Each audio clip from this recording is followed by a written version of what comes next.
What's going on, everybody? It is John here from Fort Worth Bassin, and today we are talking ponds.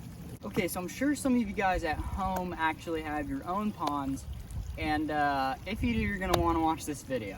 So I'm going to explain to you guys in 3 simple steps on how to grow trophy bass out of your ponds. Now in the title it does say free, assuming that you already have some tackle and also a pond.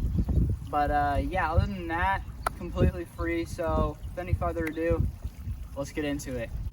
All right guys, so your first step to growing trophy bass is going to be to put structure in your ponds. Structure. Structure can come in a wide variety of different forms, including brush piles, rocks, vegetation, man-made structure like PVC trees. Those work really good.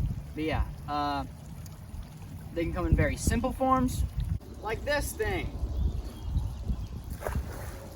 And then they can come in more complicated varieties, such as the PVC trees, as I mentioned earlier, or even the dock right back there that we're currently in the middle of building. Anything a fish can get up into and kind of hide in. Structure is really important. Fish reproduce in it, fish hide in it, they hunt in it. I mean, it's so important to your pond. So I really encourage you to get out there, throw some structure in your pond. Of course, a little more than just a stick, like I showed you over there. But yeah, let's get on to number 2.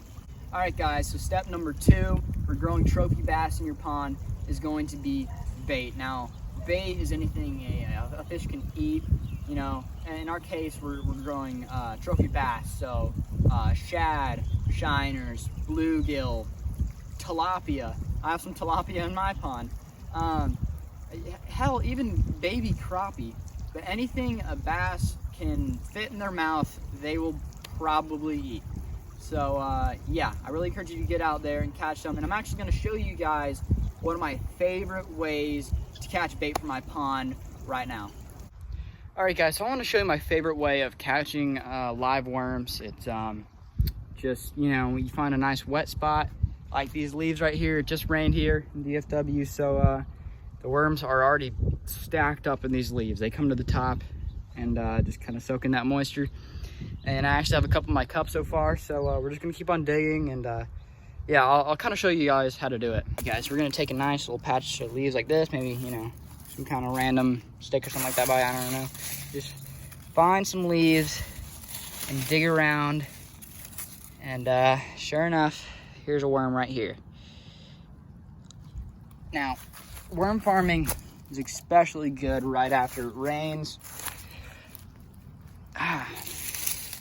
because, I don't really know why, but it just is.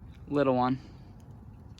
We have some big worms in my yard, let me tell you what. Okay guys, so we have our worm rigged up, and I'm gonna show you guys how easy it is to catch bluegill for your pond. Of course, this is already my pond, but it's much easier to film like this.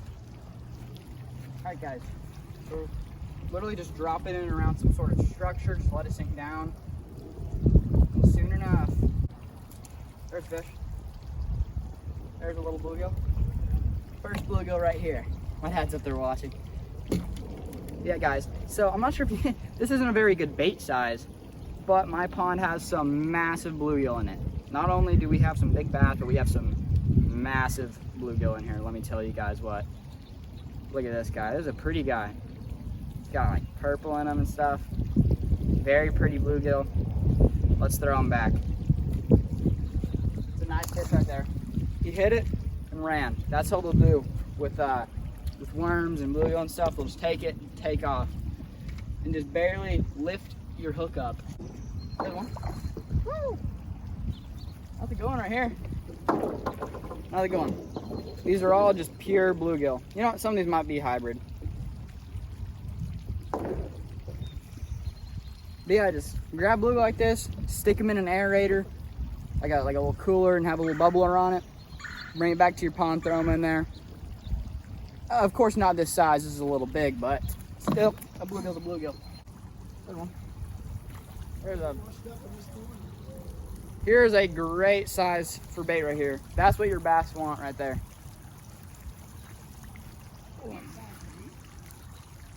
Yeah.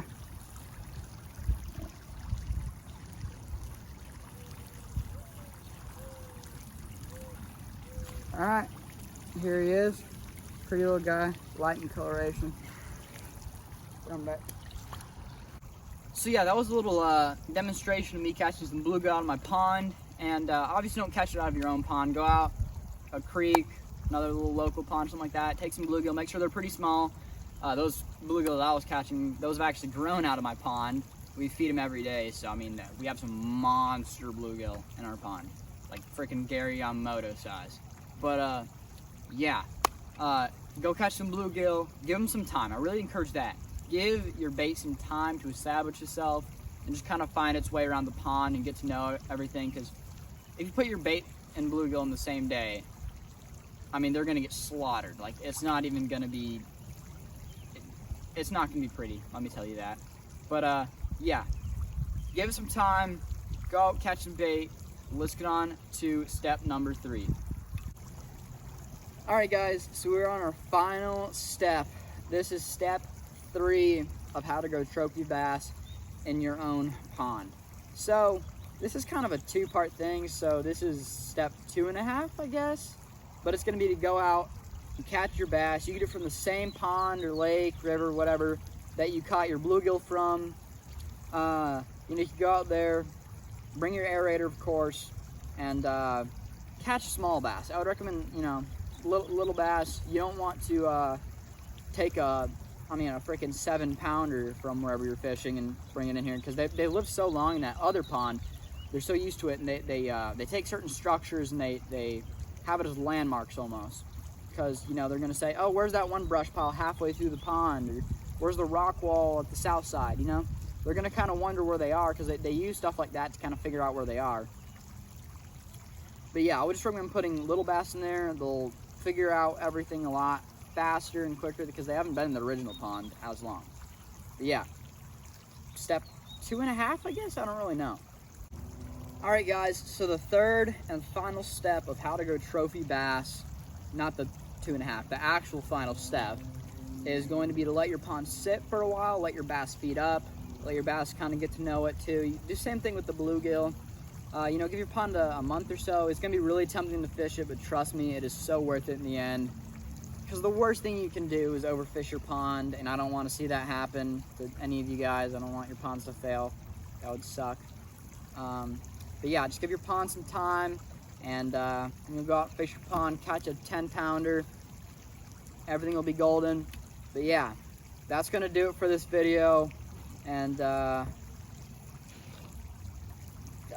just have to do it for the video. Nothing else to say. I mean, y'all are gonna have some awesome ponds, so good luck to you. Go catch some big ones. Have a blessed day, and I'll see you in the next one.